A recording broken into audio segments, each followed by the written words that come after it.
Plus de 2 ans après le dépôt d'une plainte pour harcèlement moral, discrimination syndicale et répression syndicale à la mairie de Forbach, Force ouvrière dénonce l'absence d'avancée dans le dossier.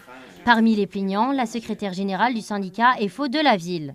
Une plainte isolée n'a pas son sens, mais quand elle est collective, elle prend tout un sens différent. La situation s'est dégradée au fil du temps et on a vu les agents partir au fur et à mesure, et ça c'est l'hémorragie est telle que, encore récemment on dénombre un agent par mois qui part depuis janvier 2026, mais au total depuis environ 4 ans, 62 personnes tout confondu, hein, départs anticipés à la retraite, démissions, les agents qui démissionnent et qui quittent la collectivité pour une autre collectivité, ils sont très importants même, et ça touche même, je dirais, des strates de la hiérarchie qu'on ne soupçonnerait pas au départ.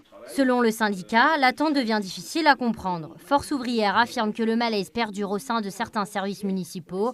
L'avocat des plaignants dénonce lui aussi l'absence d'avancée dans l'enquête. Ce qui s'est passé en 2 ans, malheureusement rien. C'est bien la raison pour laquelle nous sommes ici, c'est que le procureur m'avait indiqué que la plainte était transmise à un service de police pour enquête, ce qui avait fait naître beaucoup d'espoir.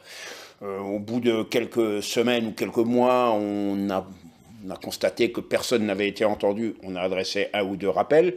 On est 2 ans et demi, 2 ans et quelques mois après, et il n'y a toujours rien. C'est-à-dire que personne n'a été entendu. Donc j'imagine que ce dossier est passé en dessous de la pile à la police, avec d'autres priorités qui sont traitées avant. Et donc ça n'est plus possible, parce que sur le terrain, la situation s'aggrave. De son côté, le maire Alexandre Cassaro présente une lecture tout autre de la situation. Tout ceci est faux. Nous avons une collectivité qui est en ordre de marche. Nous n'avons jamais eu autant de services publics et de politiques publiques déployées. Nous n'avons jamais eu autant d'animations organisées à travers la ville et tout au long de l'année. Nous n'avons jamais eu autant d'investissements, 10 millions d'euros chaque année depuis 3 ans. Et tout ceci ne serait pas possible sans l'engagement et sans la motivation des collaborateurs. D'ailleurs, les chiffres le démontrent, puisque à mon arrivée à la tête de la municipalité en 2020, le taux d'absentéisme était de 12%, il est aujourd'hui de 8%. Donc ça prouve bien que le climat social, il est sain, serein et positif.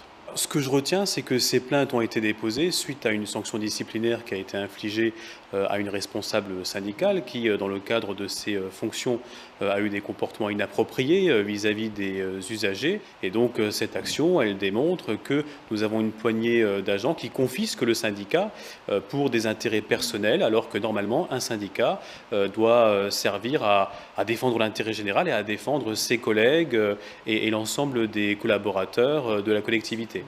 Entre agents qui disent ne plus se reconnaître dans leur collectivité et une mairie qui défend son bilan et son fonctionnement, le dialogue semble aujourd'hui rompu. La réponse viendra de l'enquête judiciaire, toujours attendue, qui devra déterminer s'il y a eu ou non harcèlement et discrimination syndicale.